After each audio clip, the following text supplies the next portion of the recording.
Your chemistry classroom, my YouTube channel learn Chemi. प्यारे बच्चों, आज हम शुरू करने जा रहे हैं एक नया chapter and that is P block elements, right.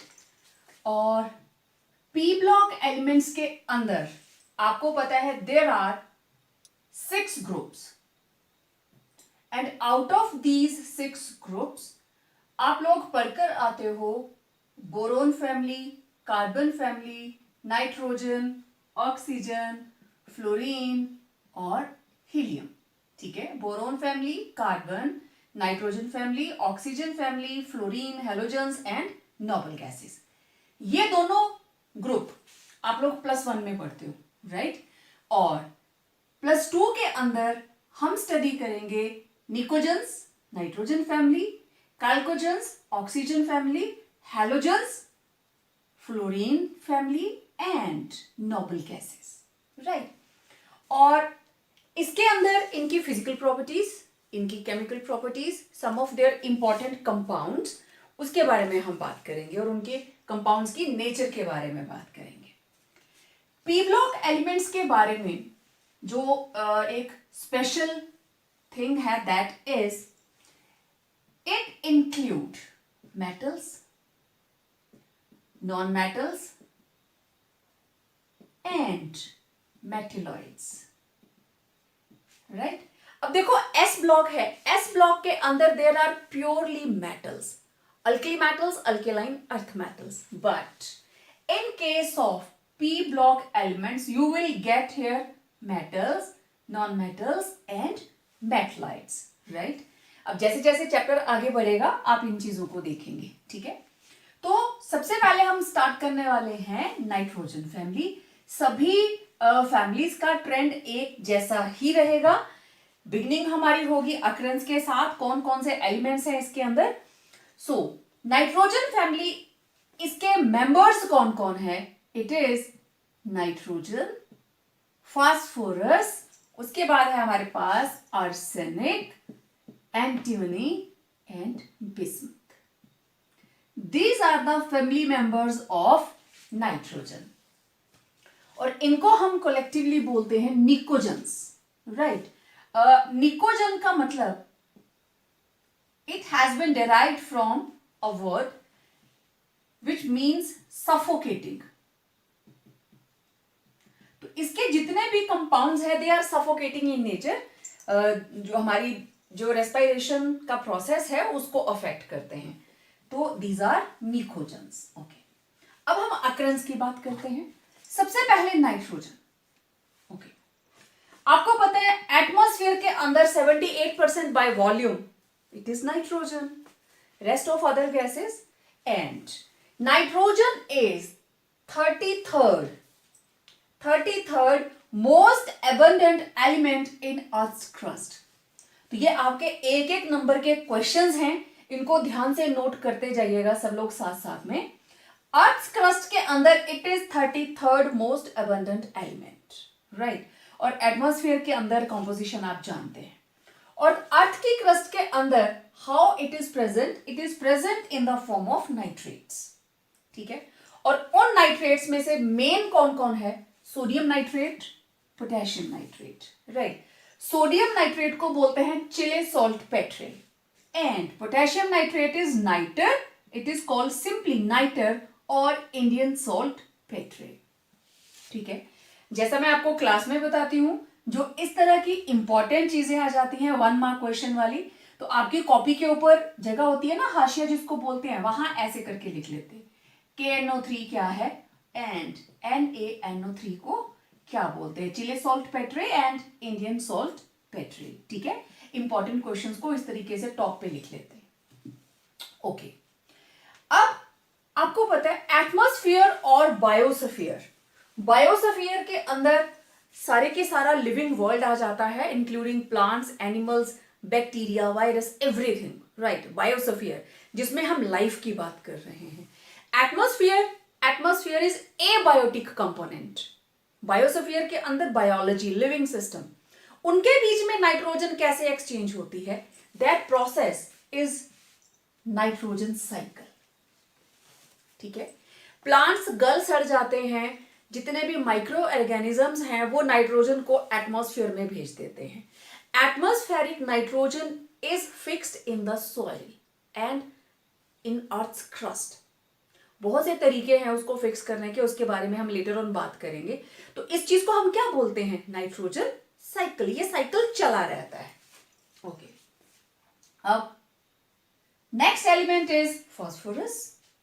Now phosphorus, it is the 11th most abundant element in crustal rocks. Means earth की क्रस्ट के अंदर. It is very reactive.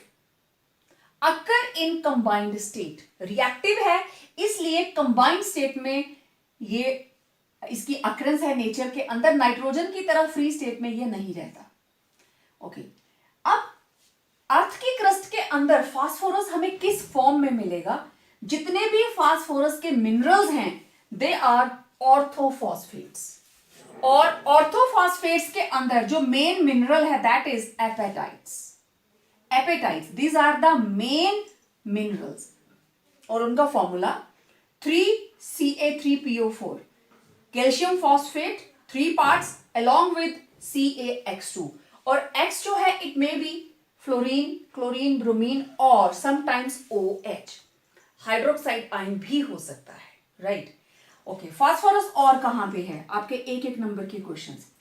60% bones and teeth they are made up of calcium phosphate. तो उसमें calcium भी है और phosphorus भी है. देन आप में से जो बायो के स्टूडेंट है वो अच्छे से इन टर्म्स को जानते होंगे, लेकिन 10th तक आप लोगों ने सभी ने साइंस पढ़ी है and you know the meaning of molecule of energy. जब हम बायोलॉजी के अंदर मॉलिक्यूल ऑफ एनर्जी की बात करते हैं वी टॉक अबाउट एटीपीज. इतने एटीपीज कंज्यूम हुए. जैसे मैं बात करूं, अगर हम 1 मोल ग्लूकोज को बर्न करते हैं, 1 मोल ग्लूकोज को बर्न करते हैं, then 36 ATPs are produced. 36 ATPs of energy are produced. Actually वो 38 होती हैं, लेकिन during the process of glycolysis जो भी ग्लूकोज को कार्बन डाइऑक्साइड और वाटर में कन्वर्ट करने के लिए एनर्जी यूज होती है, उसमें से 2 ATPs आर कंज्यूम्ड और 38 ATPs आर रिलीज. तो नेट हमारे पास आ जाता है 36 ATPs. Right. Now what is ATP? अब ये हमारी बॉडी के अंदर एक तो बोन्स में है, ठीक है, हमारे टीथ में है. इसके अलावा it is also present in DNA. Nucleic acid के अंदर है and also as a molecule of energy it is AMP. AMP, adenosine monophosphate. Monophosphate. ठीक है. तो इसको हम इस तरीके से बनाते हैं. A के साथ सिर्फ एक P लगा है. Then ADP, it is adenosine diphosphate. तो इसको हम ऐसे करके इसको हम 2 लगा देते हैं, high energy bond. And ATP triphosphate, adenosine triphosphate, उसको आप इस तरीके से 3 P लगा देते हो. राइट. तो अगर एक P हट जाता है एनर्जी रिलीज होती है, ये बन जाता है ADP. इसका एक P और हट जाता है, ये बन जाता है AMP. तो it was molecule of energy ATP, ADP and AMP. ठीक है. इसके अलावा एग में फास्फोरस होता है, मिल्क में फास्फोरस होता है. ठीक है. देन अब हमारे पास बचे इसके 3 member, arsenic, antimony and bismuth. इनकी अबंडेंस इतनी ज्यादा नहीं है. अगर आपको प्रीवियस चैप्टर के रोस्टिंग और कैल्सिनेशन वाला वीडियो याद हो तो उसमें हम एक बात करते थे कि during calcination, during roasting, specially during roasting जितने भी इम्प्योरिटीज हैं, volatile impurities, they escape as volatile oxides. और उसमें स्पेशली हम किसका लिखते थे? Arsenic, antimony and bismuth. तो ये actually these are obtained by roasting as by product. Direct नहीं मिलेंगे, बहुत कम abundance है, but these are received, these are observed, collected as a by product.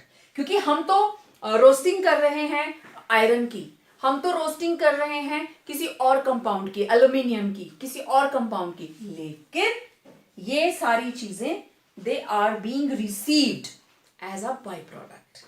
ठीक है, तो यहां से हमें आर्सेनिक मिलता है, सल्फर SO2 निकल जाता है, देन ये भी वोलाटाइल ऑक्साइड बनकर आ जाता है हमारे पास। तो ये थी एक हल्की सी इंट्रोडक्शन इनकी अक्रंस के बारे में। अब हम इसकी जो सिंपल प्रॉपर्टीज हैं हम उसके बारे में बात करेंगे। ठीक है, तो सबसे पहली प्रॉपर्टी दैट इज इनकी इलेक्ट्रॉनिक कॉन्फ़िगरेशन। ठीक है, तो मैं इनका पहले हम लिख लेते हैं। There is nitrogen, phosphorus, arsenic, antimony and bismuth. ठीक है, एटॉमिक नंबर 7, 15, देन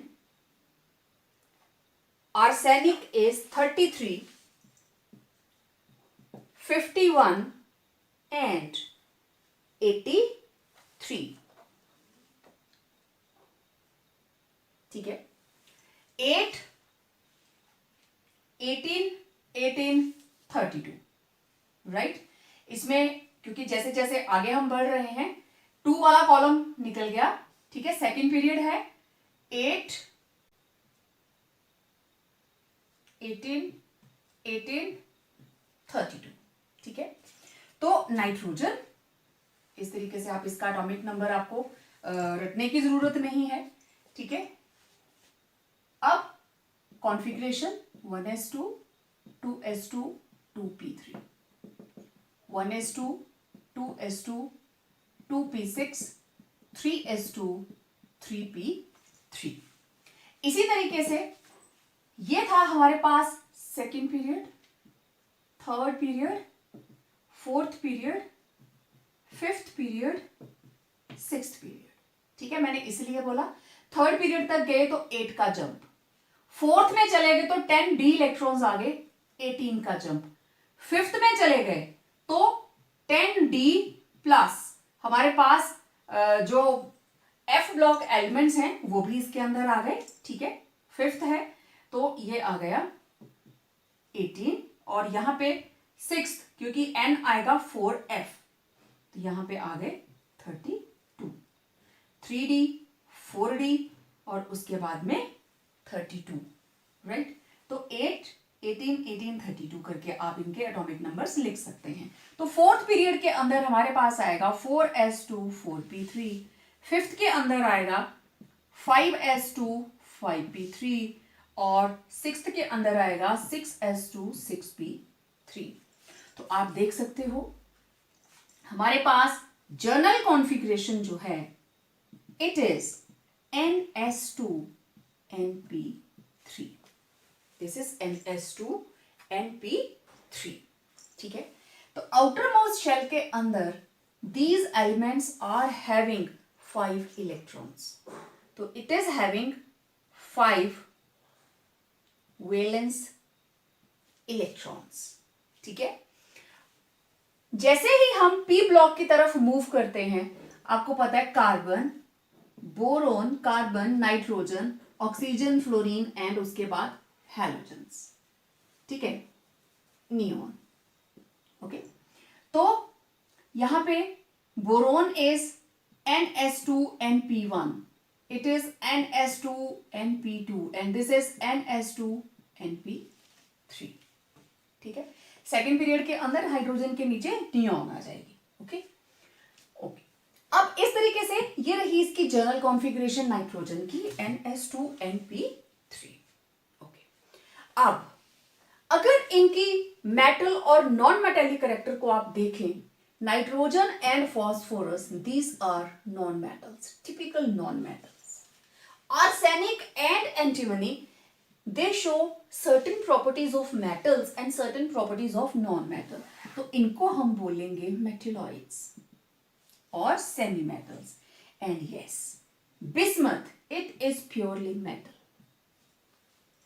तो आपका 1 नंबर का question, metal in nitrogen family कौन है?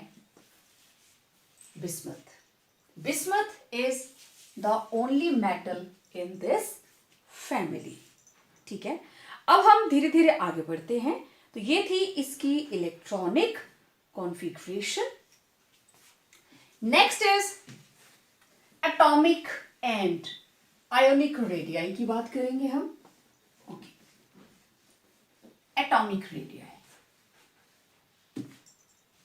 Second property atomic radii. Atom का रेडियस क्या है एंड आयोनिक। ठीक है, अब boron, carbon, nitrogen, along the period जब हम मूव करते हैं, ये रही second shell 2s2 2p1 2s2 2p2 2s2 2p3, electron is being added to the same shell, but at the same time proton is also added. ठीक है, electron enters in the same shell, but nuclear charge also increases. Therefore, hold of nucleus on outermost electrons increases and size decreases. ये चीज आप +1 में पढ़ कर आए हैं। ठीक है, तो अब हम इसको किसके साथ कंपैरिजन करेंगे? इसके बिल्कुल एडजेसेंट नेबर के साथ। तो कार्बन के कंपैरिजन में इनके atomic and ionic radii are smaller as compare to carbon family. ठीक है, कार्बन फैमिली के साथ ये समझ आ गया ना सबको क्यों साइज स्मॉल होता है। कार्बन फैमिली के comparative as compare to respective members of carbon family. और क्यों स्मॉल होता है वो आपने लिख लिया, क्योंकि जब हम अलोंग द पीरियड मूव करते हैं इलेक्ट्रॉन जो है वो सेम शेल के अंदर एंटर करता है। ठीक है, तो ग्रुप 14 के कंपैरेटिव इनके साइजेस जो है they are small, atomic as well as ionic radii. Done. Okay, next is ionization enthalpy, and you know ionization enthalpy has direct relation with size. Ionization enthalpy, well, अब group 14 and group 15, group 14 NS2 NP2 NS2 NP3। देखो एक तो size small हो गया, size of group 15 is smaller right along the period. उसके अलावा अब देखो कॉन्फ़िगरेशन है P2, कॉन्फ़िगरेशन है P3 राइट। तो this is fully half filled configuration, symmetrical, therefore stable, right? इधर unsymmetrical, ठीक है, symmetrical है, stable है, therefore ionization enthalpy is high, और इधर ionization enthalpy is low. Along with size, ये भी एक फैक्टर है क्योंकि इसकी symmetrical and stable electronic configuration है नाइट्रोजन फैमिली की। एग्जाम के अंदर क्वेश्चन कार्बन और नाइट्रोजन का आ जाएगा कि कार्बन और नाइट्रोजन, तब आप क्या लिखोगे 2p, this is 2p2, this is 2p3। तब आप उनकी कॉन्फ़िगरेशन जनरल नहीं लिखोगे, आप उसकी जो कॉन्फ़िगरेशन बनती है आप उसके हिसाब से उसको लिखकर एक्सप्लेन करेंगे। ठीक है, इसका मतलब इनकी आयनाइजेशन एंथैल्पी जो है, हम जनरल बात करें, ionization enthalpy of group 15 elements is higher than respective members of group 14। Reason सबको समझ में आ गया। अब एक लाइन में अगर आपने आंसर लिखना हो तो आप इसको बता सकते हैं, right. Okay, next, fourth property which we have to discuss, it is electronegativity. ठीक है, this is fourth one, electronegativity. well, अब मैं ये मानकर चल रही हूं कि आपको पता है इलेक्ट्रोनेगेटिविटी क्या होती है। कुछ एक स्टूडेंट्स इलेक्ट्रोनेगेटिविटी को इलेक्ट्रॉन गेन एंथैल्पी के साथ मिक्स कर देते हैं और मुसीबत आ गई, अब इलेक्ट्रॉन गेन एंथैल्पी भी आ गई। देखिए, दोनों में बेसिक डिफरेंस क्या है। इलेक्ट्रोनेगेटिविटी हम तब डिपिक्ट करते हैं जब दो एलिमेंट अलग अलग हों, हेटेरोन्यूक्लियर हों। It is comparative value, tendency to attract shared pair of electron towards itself in a bond, that is called electronegativity. And due to electronegativity, अगर ये इलेक्ट्रॉन पेयर इसके नजदीक है, it will acquire partial negative charge and same equal quantity of positive charge will appear on the other atom and it becomes polar. Electronegativity is the main reason for polarity in bonds. Covalent compounds के अंदर polarity electronegativity difference की वजह से ही आती है। But इसका मतलब ये जो प्रॉपर्टी है, it is property of bonded atoms. ठीक है, दूसरी साइड ये कोई एटम है, लेट इट बी क्लोरीन, इसने एक इलेक्ट्रॉन एक्सेप्ट किया, it is isolated gaseous atom और ये बन गया chloride, also in gaseous state. तो जो एनर्जी बाहर निकली, this is called electron gain enthalpy and this value is negative. तो ये जो इलेक्ट्रॉन गेन एंथैल्पी है, it is the property of isolated atoms. Isolated atoms की प्रॉपर्टी है। और इलेक्ट्रोनेगेटिविटी, देखो कोई एटम इलेक्ट्रॉन को एक्सेप्ट करे, उसके लिए उसकी न्यूक्लियर चार्ज का ज्यादा होना बहुत जरूरी है और प्रॉपर उसके पास शेल का साइज भी होना चाहिए सो दैट उसके अपने इलेक्ट्रॉन्स में रिपल्शन ना हो। ठीक है, तो इसके बारे में ज्यादा आपको जानकारी चाहिए तो आप पीरियोडिक टेबल वाला जो चैप्टर है +1 का, इसका वीडियो देख सकते हैं, वहां पे आपको और ज्यादा क्लैरिटी हो जाएगी, राइट।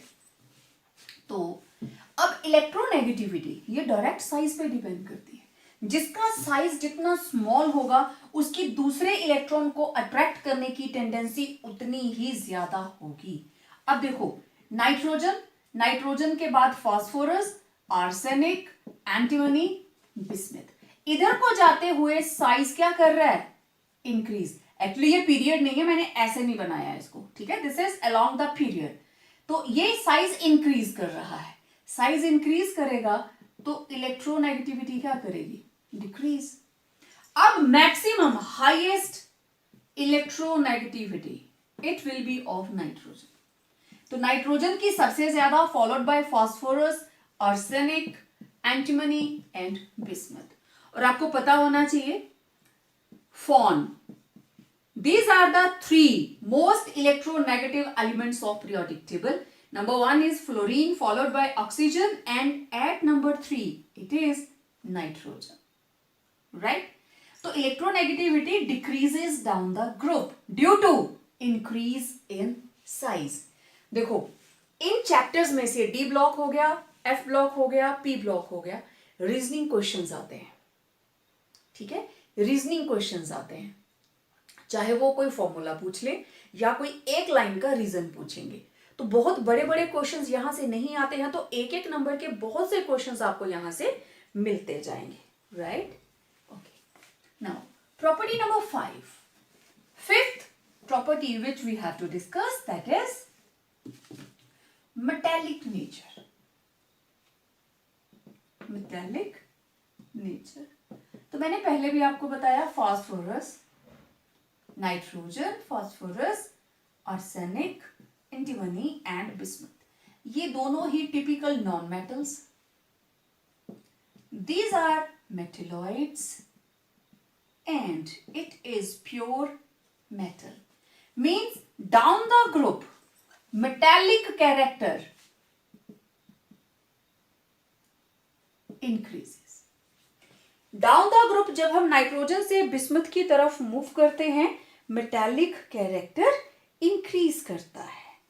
ठीक है, तो ये दोनों ही क्योंकि नॉन मेटल्स हैं, बोथ आर नॉन मेटल्स, तो down the group metallic character increases. Metallic character increases. Okay, अब देखिए नाइट्रोजन एंड फास्फोरस क्योंकि दोनों ही नॉन मेटल्स हैं, these are non conductors of heat and electricity. Non conductor, poor भी नहीं बोल रही हूं मैं, these are non conductors of heat and electricity. अब ये है मेटलॉइड्स. कुछ प्रॉपर्टीज मेटल की, कुछ प्रॉपर्टीज मेटल्स की और कुछ नॉन मेटल्स की. तो these are poor conductors, poor conductors of heat and electricity. Okay, now what about bismuth? It is a pure metal. तो ये हो जाएगी good conductor of heat and electricity. अगर इन दोनों को भी मैं थोड़ा सा तोड़ना चाहूं तो इसमें से जो आर्सेनिक है, arsenic is poor conductor, bismuth it is good conductor, और बिस्मथ को मैं बोलूंगी वेरी गुड कंडक्टर. ठीक है, ये दोनों ही पुअर कंडक्टर्स हैं, लेकिन नीचे को जाते हुए इसका मेटेलिक कैरेक्टर आर्सेनिक से ज्यादा है. नो डाउट दोनों में ही मेटल और नॉन मेटल दोनों के कैरेक्टर्स हैं, but antimony is near to bismuth, तो इसके अंदर मेटेलिक कैरेक्टर ज्यादा है, इसलिए मैं इसको कहूंगी good conductor of heat and electricity. अगर दोनों में कंपैरिजन आ जाता out of arsenic and antimony which is better conductor of heat and electricity, तो इट विल बी एंटीमनी. ठीक है, तो ये था मेटेलिक नेचर. चलिए अब हम बात करते हैं next property, that is melting and boiling points. ठीक है, now it might be sixth property, melting and boiling points. अब हमारे पास total 4 members, nitrogen, phosphorus, antimony, arsenic, antimony and bismuth. Nitrogen आपको पता है एज अ गैस नेचर में exist करती है. ठीक है, अब मेल्टिंग पॉइंट नाइट्रोजन से आर्सेनिक तक इंक्रीज करता है और उसके बाद एंटीमनी टू बिस्मथ डिक्रीज करता है. इसका भी रीजन मैं बताती हूं, ये डिक्रीज करता है. इसी तरीके से बॉइलिंग पॉइंट, मेल्ट तो जस्ट फ्यूजन हुआ, boiling point it increases from nitrogen to bismuth, increases down the group. लेकिन मेल्टिंग पॉइंट के अंदर आप देखिए, देखो बॉइलिंग से पहले उसको मेल्ट करना है. कोई चीज सॉलिड है, पहले वो मेल्ट करेगी, लिक्विड बनेगी, फिर उस लिक्विड को हम हीट करते जाएंगे जब तक उसका internal vapour pressure atmospheric pressure के बराबर नहीं आ जाता, देन बॉइलिंग विल स्टार्ट. और जिस टेम्परेचर पे बॉइलिंग स्टार्ट होगी that is called boiling point. इसलिए दोनों में वेरिएशन होती है, ऑलमोस्ट होती है. ठीक है, अब देखो मेल्टिंग पॉइंट एंटीमनी से बिस्मथ तक कम क्यों हुआ? किसी का मेल्टिंग पॉइंट किस चीज पे डिपेंड करेगा? वो कितने बॉन्ड्स बना सकता है. ठीक है, नाइट्रोजन मैक्सिमम 5, फास्फोरस 5, आर्सेनिक 5. लेकिन एंटीमनी से जब हम बिस्मथ तक पहुंचते हैं, मैं यहां बताती हूं, nitrogen, phosphorus, arsenic, antimony and bismuth. This is second period, this is third, fourth, fifth and sixth. P block elements की एक बहुत ही इंपॉर्टेंट प्रॉपर्टी है कि जब हम डाउन द ग्रुप जा रहे हैं, this is 2s2 2p3, 3s2 3p3, 4s2 4p3, 5s2 5p3, 6s2 6p3. Okay, जब हम फोर्थ पीरियड में आए, there are present 3d10 electrons.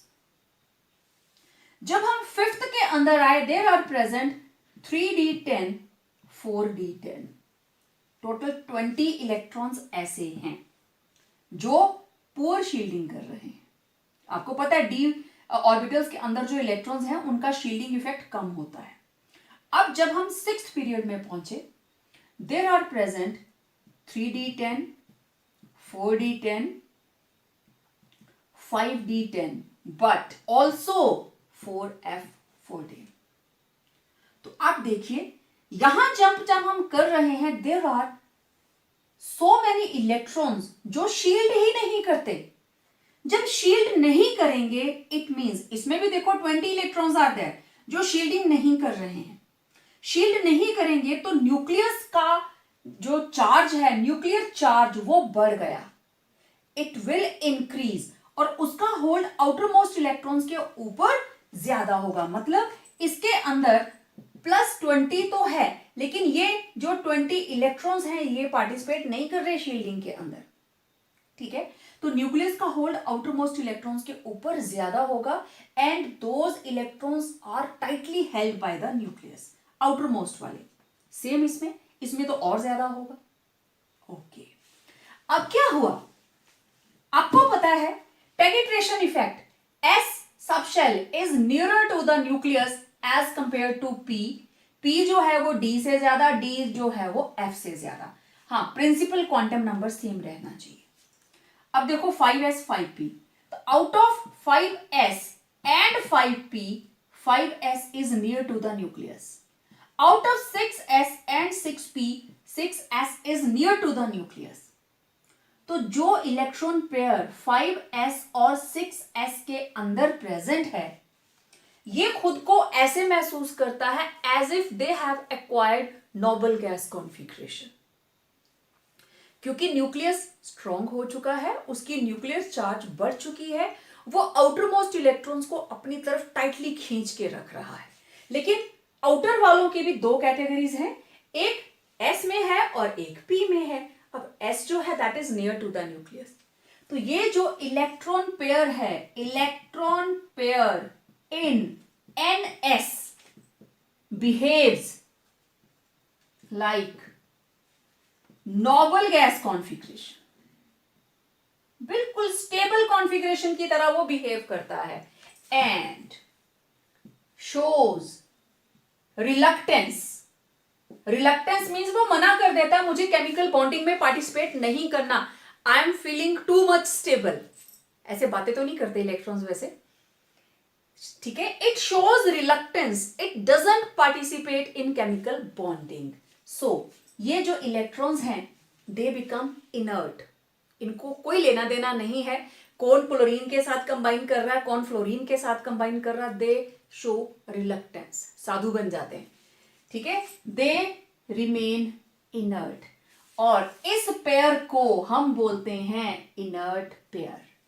और जिसकी वजह से अब यहां पे बात आएगी मेल्टिंग और बॉइलिंग पॉइंट की, that is inert pair effect. Inert pair effect की वजह से एंटीमनी के अंदर 2 इलेक्ट्रॉन कम हो गए. It is forming 5 bonds 5 bonds 5 bonds. लेकिन ये बनाता है +3, ये बनाता है सिर्फ 3 बॉन्ड्स, ये भी बनाता है सिर्फ 3 बॉन्ड्स. तो जब बॉन्ड्स कम बन रहे हैं, जितनी बॉन्डिंग कम, ओवरलैपिंग कम, तो मॉलिक्यूल जो है उसकी जो स्ट्रेंथ है वो भी तो कम होगी ना. इसलिए इसके अंदर कोवलेंट बॉन्ड का एक्सटेंट कम हो गया. इनमें 5 कोवलेंट बॉन्ड्स हैं, तो इसमें कितने आ रहे हैं 3. They show +3 oxidation state due to inert pair effect. So it is due to inert pair effect that their melting points are low, क्योंकि इनका extent of overlap that decreases. Clear? Okay, अब next is जब एक तरफ melt कर गया, फिर जो ट्रेंड है बॉइलिंग पॉइंट का, दैट विल डिपेंड अपॉन उसका जो मोलर मास है उस पर डिपेंड करेगा। तो जो ग्रुप के डाउन जाते हुए मोलर मास बढ़ रहा है, एटॉमिक मास बढ़ रहा है, उस वजह से बॉइलिंग पॉइंट जो है it will increase down the group. And this reluctance to participate in chemical bonding shown by ns electrons is known as inert pair effect। ये आपका +1 का कंसेप्ट है। आप अपने नोट्स निकालिए बोरोन फैमिली के, आपको वहां से सारा का सारा कंसेप्ट जो है वो डिटेल में मिल जाएगा। ठीक है, नाउ प्रॉपर्टी नंबर हमारे पास अब है 7, catenation. Catenation. Catenation is self-linking property. कौन एलिमेंट आपस में ही कंबाइन करके कितनी लंबी चेन बना सकता है? ठीक है, that is self linking property, it is catenation. अब देखिए इस ग्रुप के जो मेंबर्स हैं थोड़ी बहुत कैटेनेशन दिखाते हैं।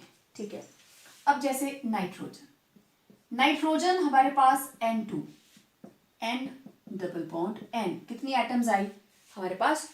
2 एटम्स। ठीक है, hydrogen NH2 single bond NH2, again 2 atoms. Then hydrazoic acid HN3, this is hydrazoic acid, HN double bond N double bond N। ठीक है, this is positive, this is negative charge, this is hydrozoic acid, right? अब इसके अंदर 2 atoms, इसके अंदर 2 atoms, इसके अंदर 3 atoms.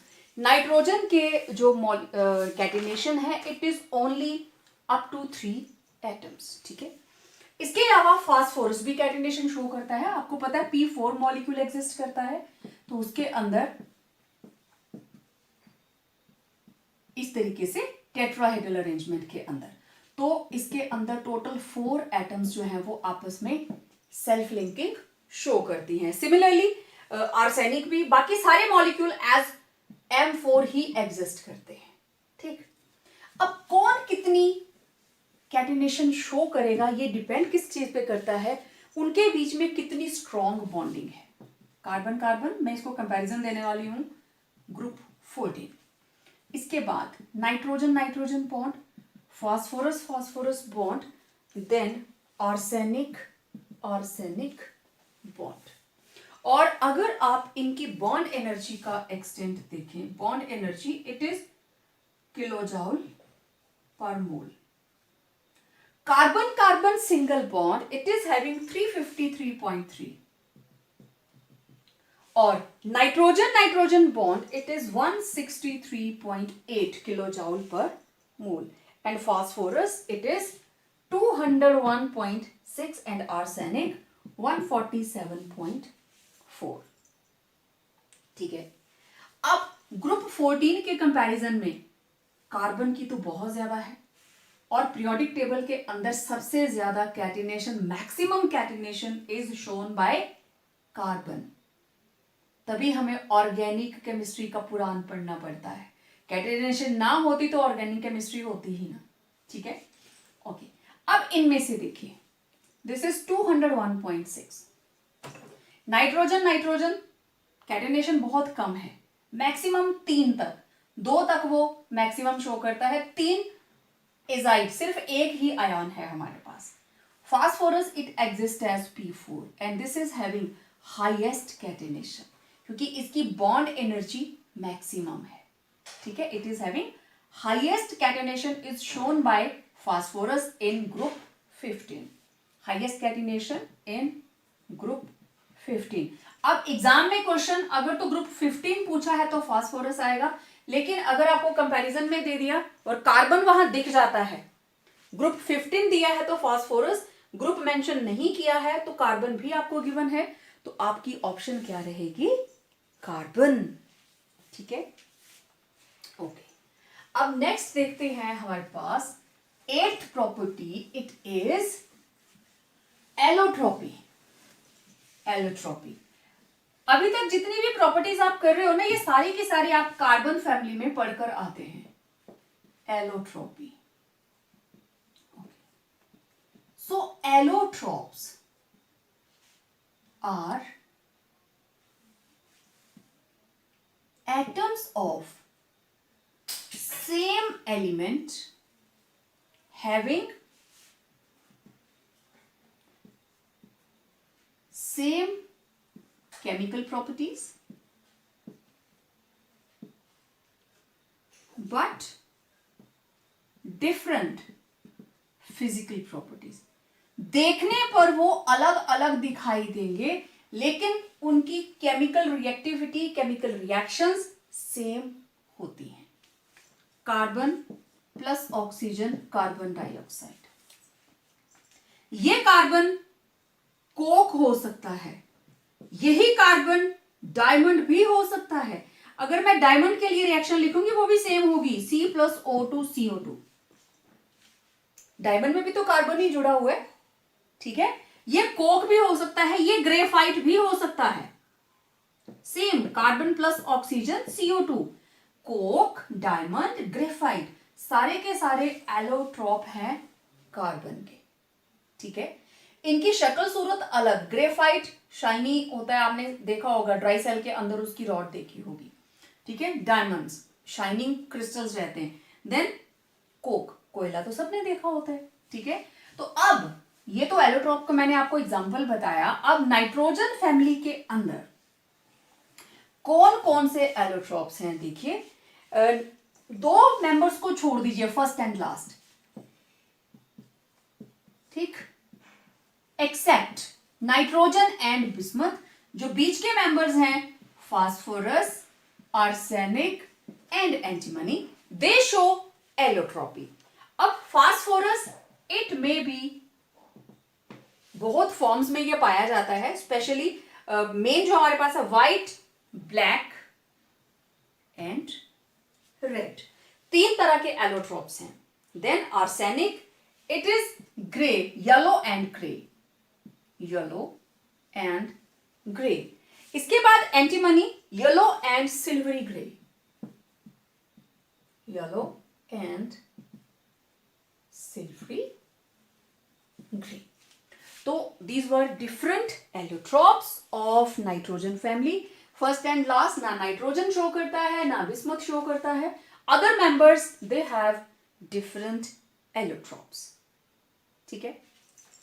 अब नेक्स्ट जो प्रॉपर्टी है that is very very important, number 9 के ऊपर, and this is oxidation state. Oxidation state, ठीक है। अब देखो journal configuration, it is NS2NP3, ठीक है। या तो इसको 3 इलेक्ट्रॉन ऐड कर दीजिए तो it will show oxidation state -3, या फिर पांचों इलेक्ट्रॉन चले जाएं, it will show +5 oxidation state. 3 electron add होंगे तो -3 हो गया, 5 इलेक्ट्रॉन चले गए तो +5 हो गया। तो एक चीज तो दिख रही है, दो तरह के ऑक्सीडेशन स्टेट्स आ गई, नेगेटिव एंड पॉजिटिव। जीरो भी है, जो एलिमेंट्री स्टेट है नाइट्रोजन 0, P4 0। एलिमेंट्री स्टेट के अंदर कोई भी सब्सटेंस आप लिखते हो, it will show 0 oxidation state, ठीक है। तो देखें, अब देखिए ऑक्सीडेशन स्टेट, इसके अंदर क्योंकि NS2NP3 there are valence 5 electrons, ठीक है। या तो 3 इलेक्ट्रॉन एक्सेप्ट होंगे या पांचों के पांचों चले जाएंगे। तो उसी तरीके से oxidation state it will very from -3 to +5, means -3 -2 -1 0 +1 +2 +3 +4 +5। इसमें से -3 and -2 it is shown by nitrogen and phosphorus together। Nitrogen तो ये सारी शो करती है, ये सारी की सारी जो है they are shown by nitrogen. लेकिन इस सर्कल के अंदर मैंने लिखा -3 एंड -2, तो nitrogen and phosphorus they show both type, and -3 it is shown by nitrogen and others, ठीक है। और tendency to show -3 oxidation state decreases down the group. -3 oxidation state, ये सबको क्लियर हो गया। -3 से लेके +5 तक नाइट्रोजन शो करता है। -3 एंड -2 नाइट्रोजन और फास्फोरस दोनों शो करते हैं, मींस फास्फोरस दो तरह की नेगेटिव वैलेंसीज शो करता है, -3 and -2, and other members they show only -3, and tendency to show -3 oxidation state, it decreases down the group. मेन हमारे पास -3, ठीक है। तो नाइट्रोजन ने शो किया -3, -2, -1, फास्फोरस ने शो किया -3, -2, और उसके बाद arsenic, antimony and bismuth they are showing -3, -3, ठीक है। बिस्मथ बहुत रेयर चांस है, नहीं शो करेगा। Down the group tendency to show -3 oxidation state decreases, it is due to increase in size. Down the group size बढ़ता जाता है, इसलिए 3 इलेक्ट्रॉन एक्सेप्ट करना डिफिकल्ट हो जाता है। ओके, अब पॉजिटिव की बात करें तो +1, +2, +3, +4, +5, ये सारी की सारी these are shown by nitrogen, and +3, +5 phosphorus, arsenic, antimony. Antimony कम दिखाई देता है, इन दोनों में तो है ही है। And down the group tendency to show +5 oxidation state decreases. +5 oxidation state बहुत रेयर है। Down the group tendency to show +3 oxidation state increases, means bismuth जो है it will show +3 oxidation state. क्यों? Due to inert pair effect. Question आएगा, BiCl3 is stable while BiCl5 is not. Reason, one word, inert pair effect. Clear? तो ये थी oxidation state.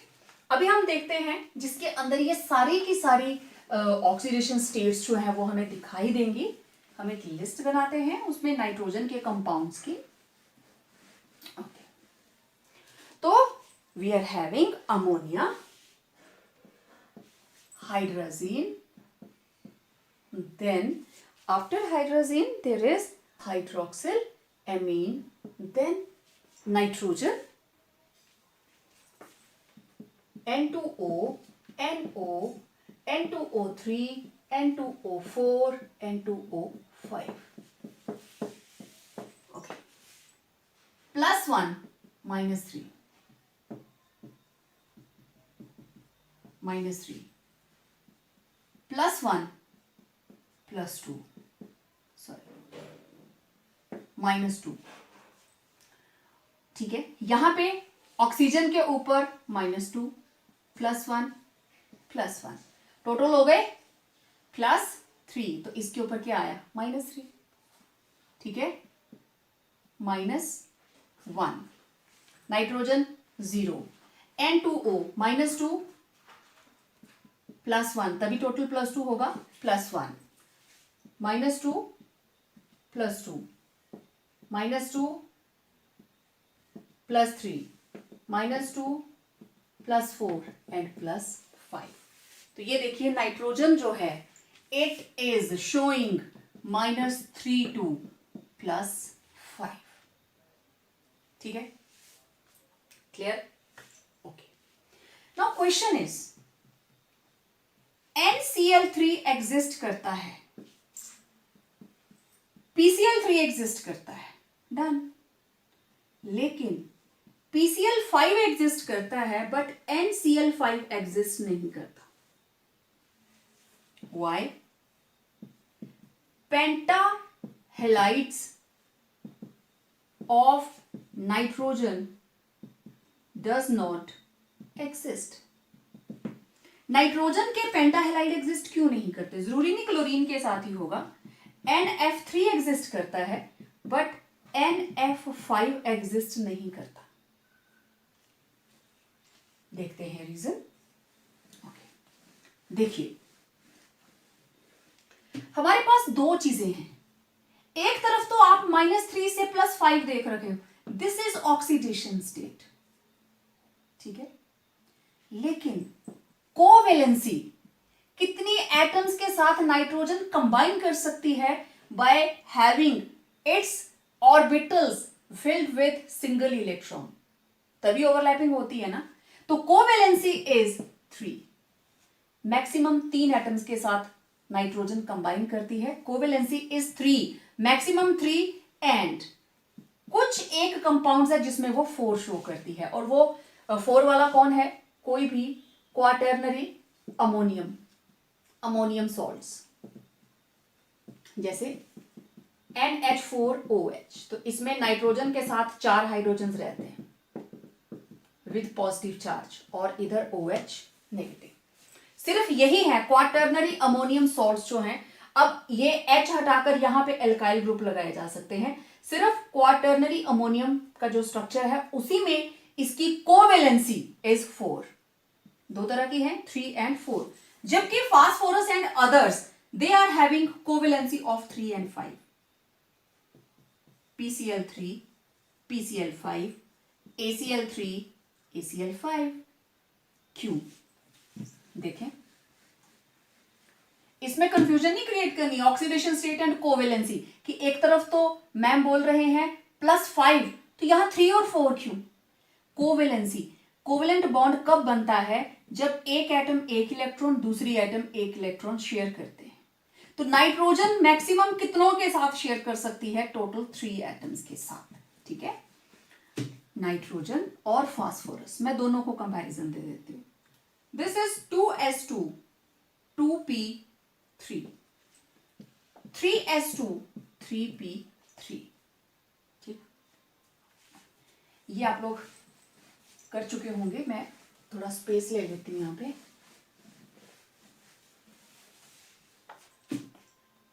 Nitrogen, phosphorus, okay. 2s2 2p3, 3s2 3p3। यहां पे मुझे बनाना है pentahalide PCl5, okay. PCl5 बनाने के लिए फास्फोरस हम इसको शो करेंगे 3s 3p। इसमें है 2 इलेक्ट्रॉन, इसमें है एक इलेक्ट्रॉन। अब यहां पे ये मैक्सिमम कितने बॉन्ड बना सकती है?